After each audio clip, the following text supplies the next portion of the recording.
love the title and many things R.C. Sproul says in his book, Everyone's a Theologian, where he makes the argument, everyone has a theology. If theology means our thoughts about God.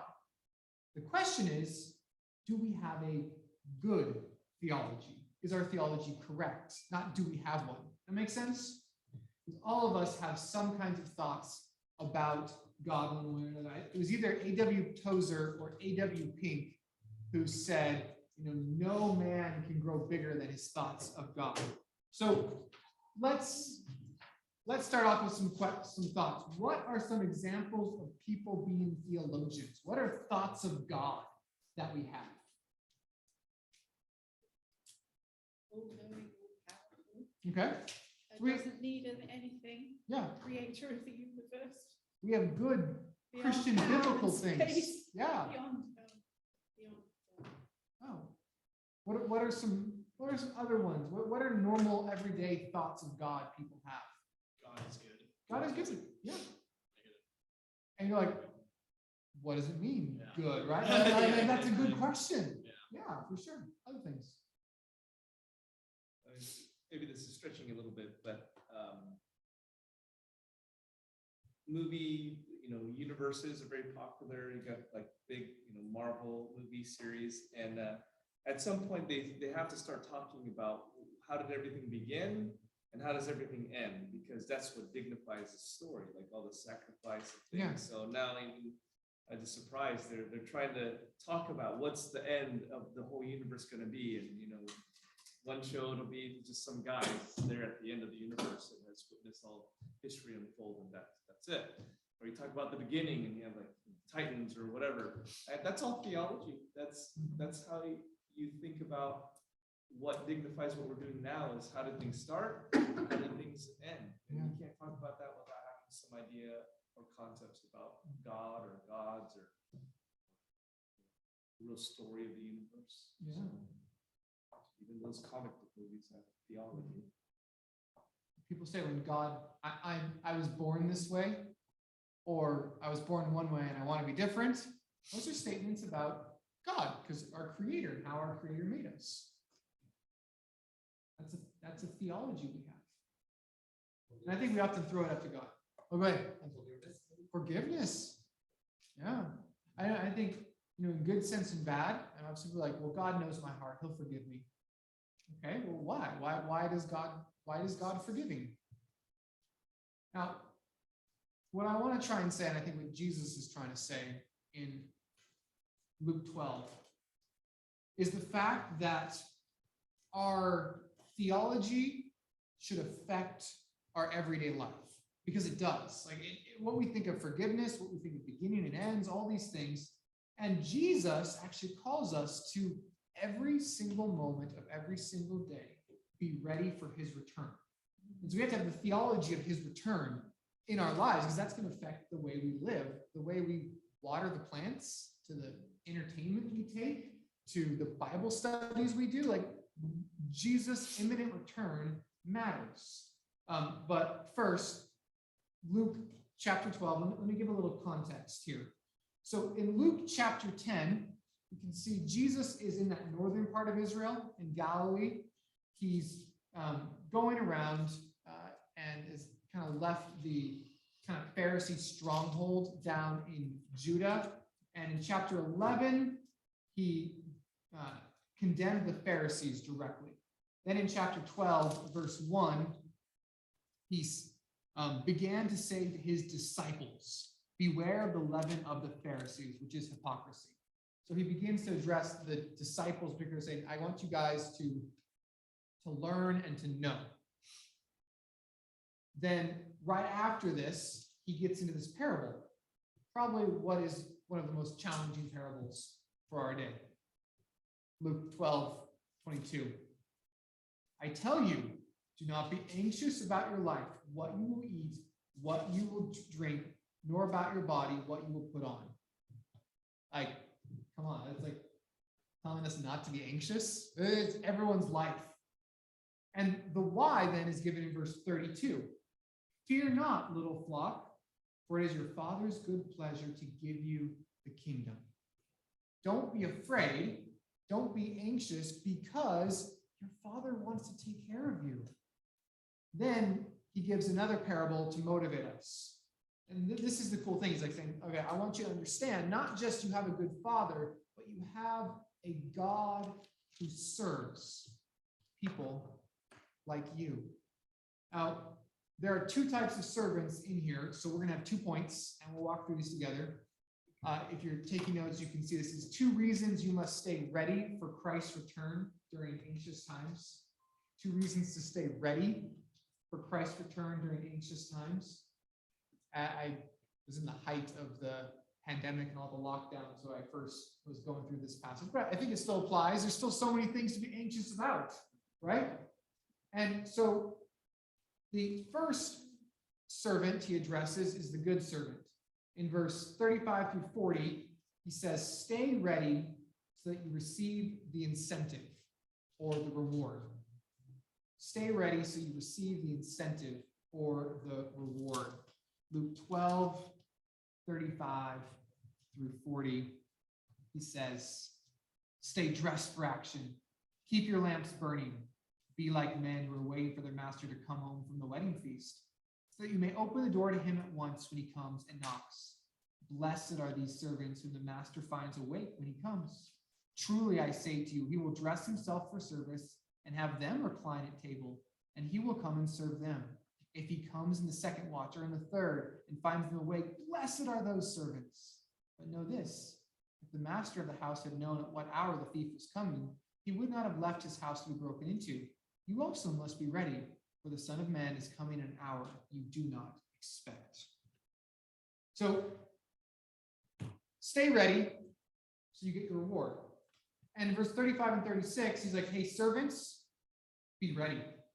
Servants need to be ready. It's a command. The very first part, stay dressed for action. Keep your lamps burning. Be ready. And it's a great picture that he gives. Dressed for action. Does anyone know that famous phrase they use in the Bible? It's made into English, like your loins. Gird up your loins, right? That sounds so weird. But it basically, here's a picture of a farmer from the earliest time. And you can see like his coat is kind of up to his, like just below his knees.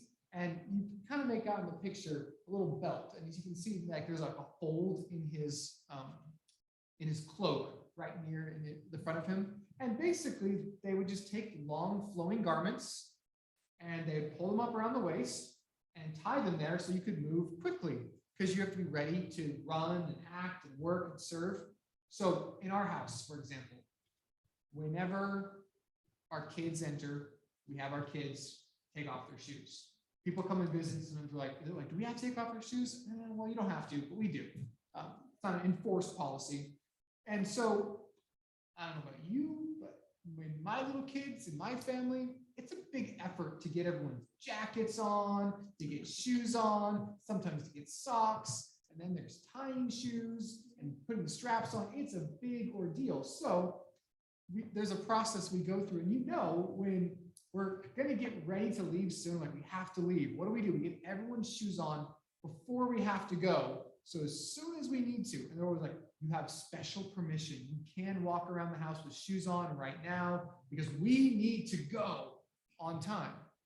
And I think that's exactly the idea. It's like Jesus saying, have your clothing ready. Be prepared and ready for action. And Jesus also says, be ready with light. This is a first century lamp. Now, the command to keep lights burning throughout the night is important. Keep the light going. Why is that not a big idea or big deal for us? Why does that not seem a problem to keep the lamp burning throughout the night? Because we have electricity. Yeah. And why does electricity make it? Flip the switch. Yeah. Do you have to do anything throughout the night to keep the switch flipped? No. Absolutely nothing. But in those times, you can see up there, pottery, the little lamps were made from small pottery with a central hole on the top and a little hole where they put the wick through. And they light the wick. But what happens when you have oil going to a wick, creating a flame? what happens to the oil? It runs out. And you can see, is this a really big container that holds lots of oil? No, and they're pretty much all this size. They're super small. So Jesus is saying, when do you use lamps? At nighttime. So what do you normally do late at night? Sleep. So Jesus is saying, instead of sleeping, what do you have to do? Stay awake and keep pouring more and more oil into the lamp. You get that? Get the idea? And Jesus then gives a parable that's like the be like. You see that? And be like men who are waiting for their master to come home from the wedding feast. But then they open the door to him at once when he comes and knocks. Like, be like is an introduction to the story. He's going to say this. And I love this picture. This is from Abu Ghosh. It's located in the Judean hillside west of Jerusalem. This photo was taken in 1904 of a group of people coming back from a wedding.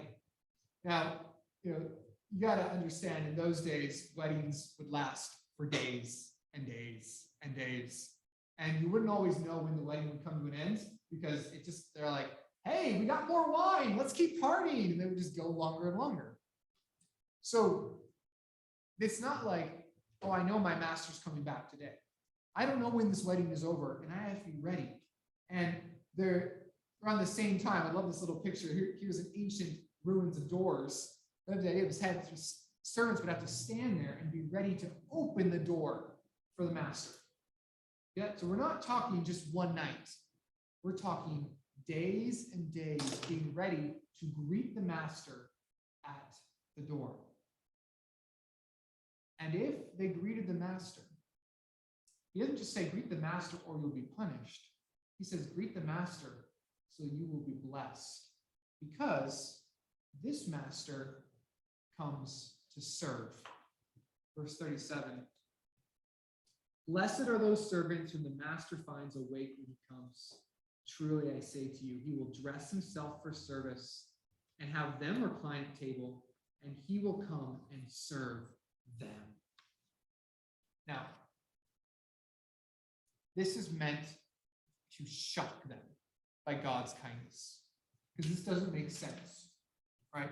It's crazy that this favor is giving to faithful slaves who stayed up all night and find their master serving them after having gone on a long trip. They do the job of opening the door, he enters and then serves them. He takes their garment and wraps himself up just like them. They're supposed to be girded up, right? He girds himself up. And instead of him sitting down, he has them sit down, recline at table. You recall the ancient world, people didn't sit in chairs like we are. We'd all be laying down on our side, kind of like you see this picture around a low table. So he's encouraging them, sit. Now, what's interesting is we see Jesus say something else a few chapters later. In Luke 17, verse 7 through 9, Luke 17, 7 through 9, he says, will any one of you who has a servant plowing or keeping sheep say to him when he is coming from the field, come at once and recline at table? Will he not rather say to him, prepare supper for me and dress properly and serve me while I eat and drink, and afterward you will eat and drink? Does he thank his servant because he did what was commanded? He goes, no. So you also, when you have done all you were commanded, say, we are unworthy servants. We have only done what was our duty. See, slaves are expected to serve their master, not the other way around. The master comes in, slave has been waiting. The slave is working hard all day. The slave is meant to serve. And I think, we exist in a time and in a culture where it's considered honorable for a CEO to do the job of a janitor. Like, they made whole TV shows about that, right? And let's think about this. Why is the idea of humble leadership praised? Why is it considered good that a leader isn't too snooty to do the lowly man's job? It shows the ethic of working. Yeah. Leadership by example. Mm-hmm.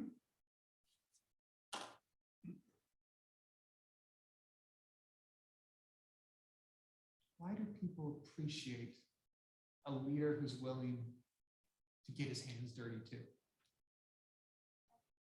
Empathy, yeah. He cares about those who's underneath him. Now, do you think, does our culture actually appreciate that? I know people say they do. Do we actually like leaders to do that? No, No? maybe some people. Uh-huh. I mean, I think it's nice. I remember being on Freddie Laker flight. He was the owner of the British thing from the UK to here, and he was fixing the toilet. I'll never forget it. He got up and he was fixing the toilet lock. Yeah. And I never forget that. And you appreciate that, Yeah, right? it was years ago. I Yeah. remember. I've had people tell me like, oh, it's good to see a pastor get his hands dirty. I was like nailing something in. It was really something super simple, nothing to be impressed about. I just got a hammer. There was a loose nail and I just banged it in. So I'm like, oh yeah, that's really great. Like you're doing that. Okay, thanks. And at some time too, we don't always appreciate those people enough to actually, lift them up and praise them. Often it's the blowhards who get the respect in our culture. But I guess I want to try and argue that that's actually incredibly Christian. Humility is a very big Christian virtue. And even many cultures around the world, they do not like humble people. You think of certain dictators around the world who are praised for their strength and their might and couldn't care less about the peons underneath them. And they rule with an iron fist. And everyone talks about how great they are. That is not something we should take for granted. And throughout much of history, and especially in Jesus' day, the weak were not supposed to be respected.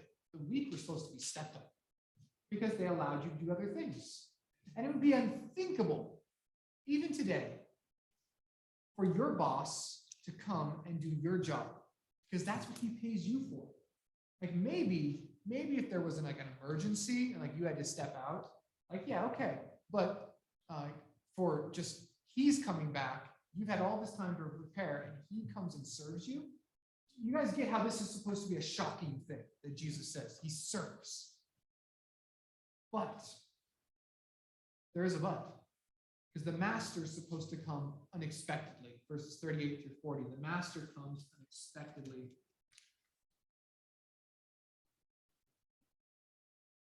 If he comes in the second watch or in the third and finds them awake, blessed are those servants. But know this, that if the master of the house had known at what hour the thief was coming, he would not have left his house to be broken into. You also must be ready, for the Son of Man is coming in an hour you did not expect. So there was different understandings here. The Jewish understanding of watches. The Jews understood 3 watches of the night. 6 to 10 p.m., 10 p.m. to 2, 2 to 6. So they broke it down. Romans had 4 watches, 6 to 9, 9 to 12, 12 to 3, 3 to 6. Which one is Jesus referring to? Either way, he's talking about being ready in the night. And Jesus likes to mix metaphors. So he's kind of switching the metaphor from one of servants waiting for their master to now, someone being concerned and being on guard from robbery. So there's this idea of a looking out. It's a bad situation here because no robber announces when he's coming by, right?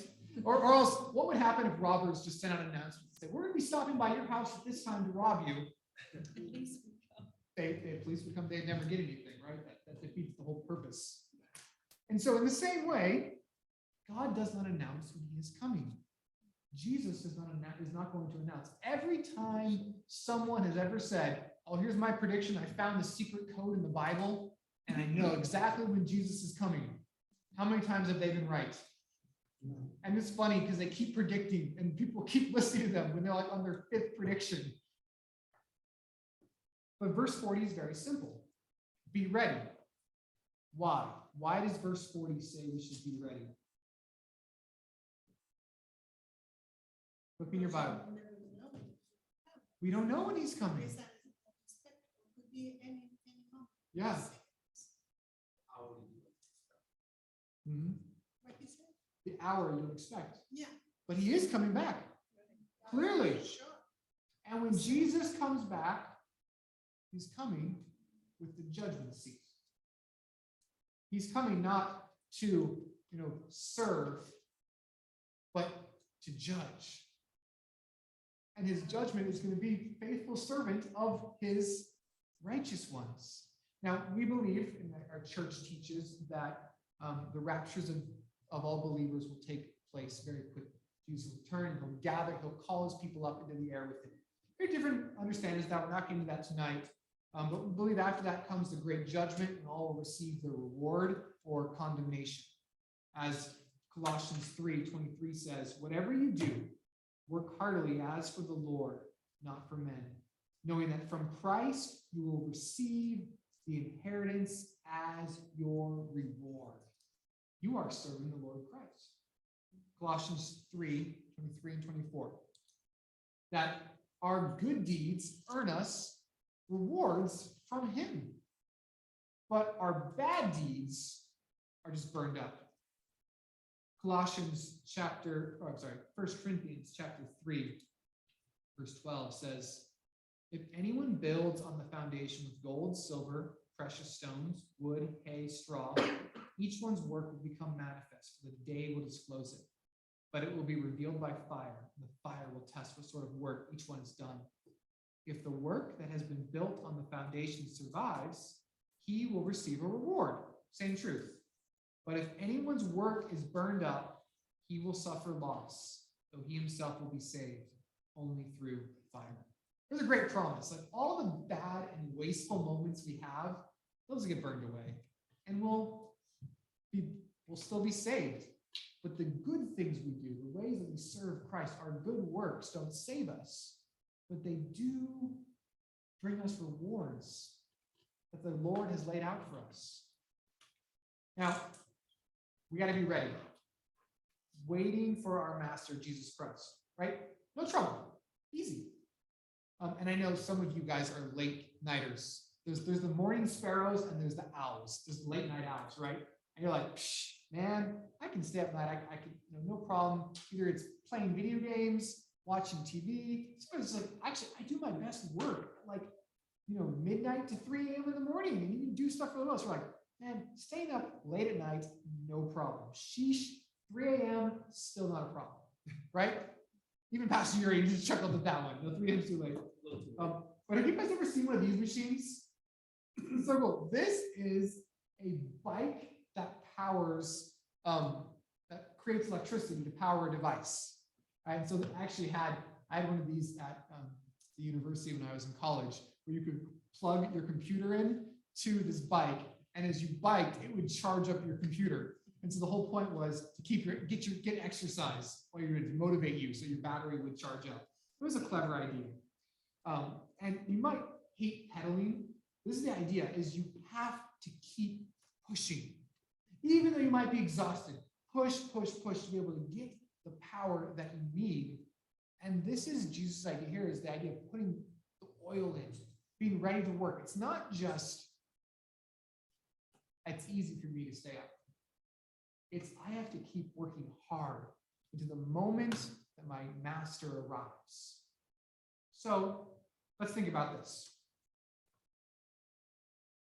How does it change our job if we know our boss could walk in at any moment? Now, I know most, we're righteous. We're like, no, it shouldn't change at all. I'm doing the same job anyways. But like practically, emotionally, how does it change us if we know our boss could walk in at any moment and see what we're doing? How does that change the way we work? It's like we'll be alert all the time. Okay. You don't know which moment.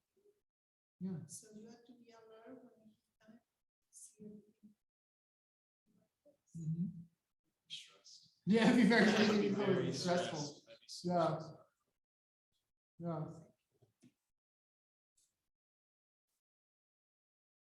Project should be finished. Project should be finished. There's a lot of work. Maybe some of that stress would be a good thing. It force you to actually motivate, get things done. Dedication. Yeah. Now, let's think this way.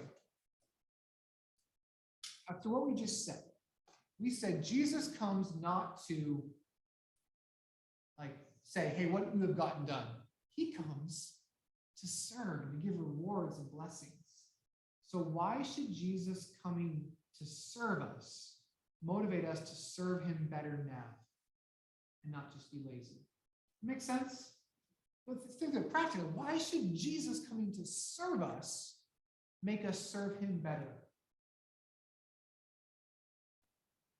I think he came to serve us. He example to us. So I think he will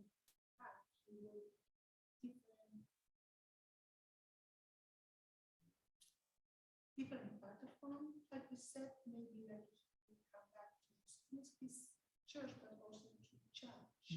It's not to serve. So he teach us how to serve God. I don't think so he will come back to serve again. He already came back. He already came to serve.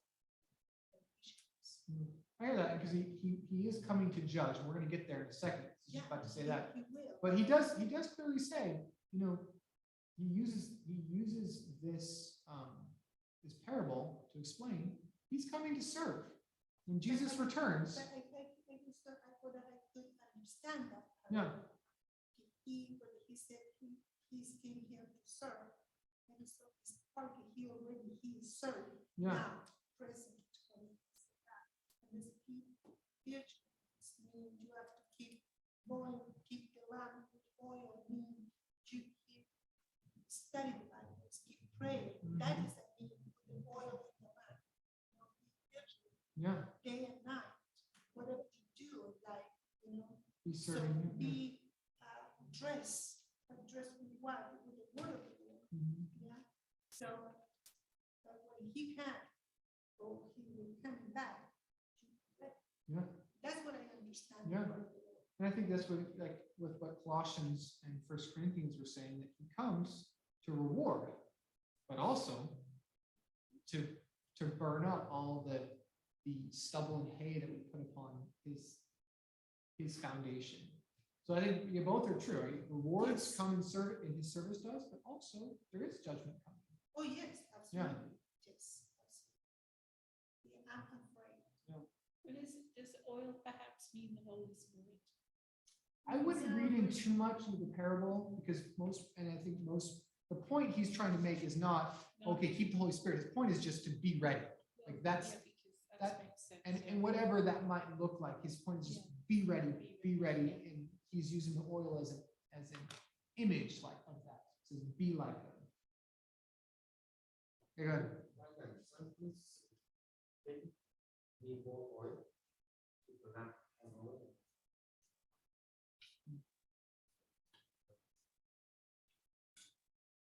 We have to serve. We have to be doing more. We have to keep pouring in, doing things.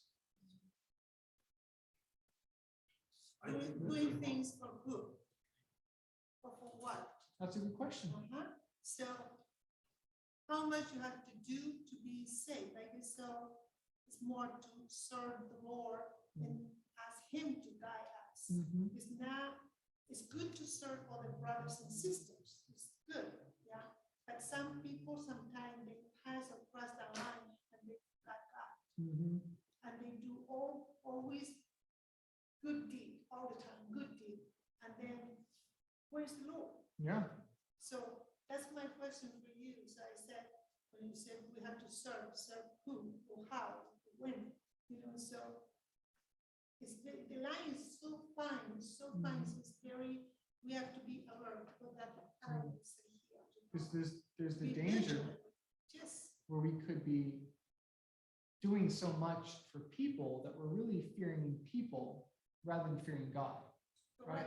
That's the concern you're bringing up, is that we could be trying so hard to do things for people, but we're really doing it for them rather than serve people for God. Hold on, I think we'll come right back to that. Yeah. Mr. Fong, did you have something? Question, in my opinion. Probably in the future,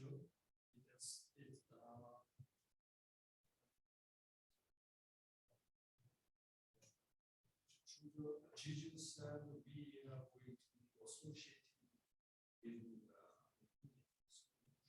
the future.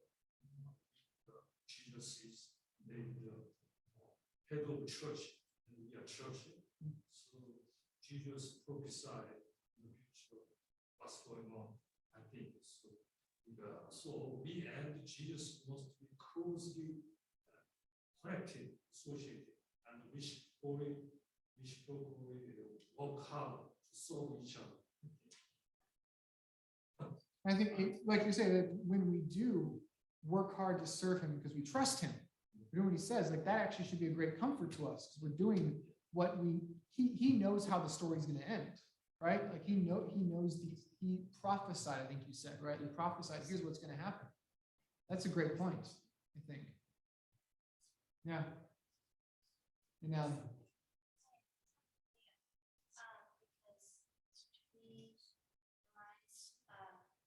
that we are not deserving of that forgiveness. So I feel like it's very humbling to know that, Jesus, the Son of God, is coming to serve us, lowly people who are sinners and in his kingdom, to kind of, that should motivate us to serve him now, because he has already showed us that humility. yeah. And if I could just jump off that, because I think it's right, that humility he showed us should motivate us to be humble before others. Like Christ died for us while we were his enemies. How much more should we serve that kind of annoying neighbor, or that stinky homeless person, or that kind of difficult family member? Like Jesus showed us his love towards his enemies, and has served us, he will serve us. It should give us motivation to serve other people. So there's sometimes when I'm in the office and I'm getting sleepy or tired or something, which happens. What? And then, Pastor Chris will like knock on the door. I know he's not my boss per se, but I work with him. But it makes me jump sometimes when he does that. But he's never come into my office to be like, hey, what are you doing? Are you sleeping? Or he's never come in like that. It's always usually to something related to ministry. Maybe not directly, let's say, serving me per se, but it's usually about the ministry. And I think like I've worked a lot of jobs. I was in the Army, and there's times where they're definitely there to like mess you up and to like freak you out and to make sure you're on task and all those things. And that, yeah, it's kind of like you're fueled then a little bit by fear. Like I need to be staying on my job because, I'm scared that the sergeant's going to come in and he's coming to find something wrong. And so you're kind of worrying on that. It's kind of exhausting. It's tiring. It's like stress related. Like, oh, my boss can come in at any time and, he's going to ask what I'm doing. And then it's stressful. But if I knew every time someone is coming in that's going to come, it's going to be to serve me. It's to ask. Like my wife, she's coming in and asking me, oh, do you need any food or something like that? Like I don't worry about her coming in. Like it's not a problem at all. It's a lot less stressful, let's say, knowing that if being bussed into my office or anyone here or Gina, like they're not coming to make it stressful for me. They're coming to serve me, help me, ask me questions, so I don't have to sit there and be on edge, if that makes sense. So Jesus, he's coming to serve us. Hopefully that is not something that scares us into like working and being diligent, but it should be a little bit like more relieving and he's gracious. He's not trying to. I read a lot of these like be ready passages, and sometimes they're kind of terrifying. Like the parable of the women. Yeah. It's a little bit scary because in that one, like the women that are not ready, they get cast out where there's weeping and gnashing of teeth. Like it's talking about hell. But they weren't believers. Yeah, they were believers. So this is not talking, I don't think, like in that way. In this parable, it's really trying to say, at least he's coming to bless those who are waiting and who are diligent. So, that's, you kind of are eager, they're having a tough day, and then Catherine asks, do you want when you get home, you want like this kind of food, or would it be helpful to do this? Or if she's had a tough day actually, and I come home and say, would it be helpful to watch the kids, or something like to know that Jesus is coming to serve. Certainly more eager to go about and do my business. So I don't know if that makes sense or not, but just, yeah, it's not there to blow us up. In many ways, he's there to say, hey, you've done what you could. I'm going to actually make it work. I'm going to succeed in all the ways you fail. I think it was C.J. Mahaney who wrote, only Jesus gets to say at the end of the day, I've accomplished all the Father sent me to do. The rest of us go, oh no, here's all the ways I didn't get my to-do list done. Here's all the ways I wasn't faithful enough. Jesus comes in and says, but I got it. And that's our joy. Richard, did you want to add something? Yeah, just thinking just how audacious it is that he's coming back to serve his church, bringing us home to him. Service. He's already died for us. He's already well within his rights to say, okay, you're coming and you're going to be my servants, and you'll be serving me. Do that. Yeah. Jesus humbled himself by coming as a slave. He died on the cross. He rose again in victory. He ascended to the Father, returned to his glory. And you know what the Bible says Jesus is doing right now? He's interceding for us. He's praying for us right now. And then he comes back and he serves us. He rewards us. Like, that's the God that we have. Now, I want to maybe say there's a lot of things we can do to be ready and to serve him. I want to give two really simple overviews of what that could be. It's really easy. It's the Great Commandment. Great Commandment, Matthew 22, 37 through 40. Jesus said, you shall love the Lord your God with all your heart, and with all your soul, and with all your mind. This is the great and first commandment, and the second is like it. You shall love your neighbor as yourself. On these two commandments depend all the law and the prophets. So, okay, so what does it mean to serve God? Love God, love others. Pretty simple, right? But it gets worked out practically in a lot of different ways. Like, it could be to love God means to, understand him more, know him more, read our Bibles, pray more and speak with him, to do what he says. Loving others is actually an act of serving God, because he has told us to love others. So how we treat others, we can't just be those who oh, I love God and hate everyone else. No, to love God flows to love of others. And we choose to love others the way we already love ourselves. But then it's not just the Great Commandments. It's also the Great Commission. At the end of Matthew, Jesus said, Matthew 28, 19 through 20, go therefore and make disciples of all nations, baptizing them in the name of the Father and of the Son and of the Holy Spirit, teaching them to observe all that I have commanded you. I am with you always to the end of the age.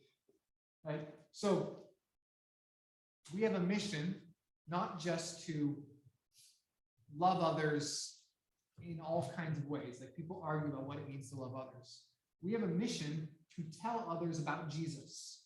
And not just tell others about Jesus, help them learn how to follow him a little bit more. Maybe it's just a little bit more of saying, okay, here's one more area in your life, whether it's someone who's never submitted to Jesus, someone who's never served him, or as enemies still, or someone who's been in church for years but just needs to learn how do I serve God with my bank account, or with my dog, or with whatever? Like, discipleship is much more than just becoming a Christian. Our mission is to love God, love others, make disciples. Pretty simple, right? And incredibly hard. Because it requires dying to ourselves and being all about someone else. What was that? It's sacrifice, yeah. For the Christian, there needs to be a continual awareness of God and an hour by hour anticipation of the Lord's return. That does not mean we should be stressed out. Doesn't mean we can't enjoy things. You can enjoy a good ice cream, praising God for his blessing to you, or a good walk, or even good entertainment. You can go to a show, go to a movie, listen to music, all these things out of thankfulness to God, because when Jesus returns, hey, I was thanking you for this thing I was doing. That can be part of loving God. But that does actually knock out certain things, right? There are things we should not be doing. And that when we do them, if Jesus came back in that moment, you are doing that thing, that sin. Or maybe even that form of entertainment or activity that really isn't honoring God. Maybe we could even be doing something good. We could be at church even and be like, man, I really don't want to be here. I hate all these people. None of them love me. Come on. We've probably all been there. Like that kind of selfishness does not honor God. And Jesus says, be ready. I'll introduce it real briefly. We're not going to get to it. It is 8 o'clock. But the servants of Christ are supposed to be ready to serve God because Jesus is going to serve them. But Jesus also brings up other kinds of servants. He says, stay ready so you are not found an imitation. Verse 41 through 46. Peter, of course, has a question for Jesus. Always Peter has asked questions. And he says, Lord, are you telling this parable for us or for all? And the Lord said, who then is the faithful and wise manager whom his master will set over his household to give them portion of food at the proper time? Blessed is the servant whom the master will find so doing when he comes. Truly I say to you, he will set him over all his possessions. But if that servant says to himself, my master is delayed in coming, and begins to beat the male and female servants and to eat and drink and get drunk, the master of that servant will come on a day when he does not expect him, at an hour he does not know. He will cut him in pieces and put him with the unfaithful. And the servant who knew his master will, but did not get ready or act according to his will receive a severe beating. But the one who did not know and did what deserved a beating will receive a light beating. Everyone to whom much was given, of him much will be required. From him to whom they entrusted much, they will demand more. You got to remember this about Jesus, and I'll wrap it up with this. Jesus is a kind servant, but he's also a strict judge. He is good to his servants, but to those who believe in what we'll call cheap grace, who take advantage of God's gifts, there is very uncomfortable judgment that we don't always like to talk about and think about, and yet it's very clear here. There is judgment for those so-called servants who dishonor their master. But we'll come back and talk about that later because it is 8:02. So read that ahead. You're talking about burning up the wood fire and stuff other than that. Is that what you mean? More than that, Oh, I you think mean they're this. saved people. So You're talking about saved people. I think the second, and I'll explain why, but I think the second part of this parable, or the second part of this, in verses 41 through 48, is actually about the unsaved, Oh, the okay. professing Christian, the Professional. nominal Christian, That's what I was thinking. yeah, who says that they serve God, but they don't. Yes. And they take advantage of God's gifts for themselves. And there will be strict judgment for that. And they gotta ask the question, am I really serving God, serving self? But like I said, we'll come back to that. Let me pray. God in heaven,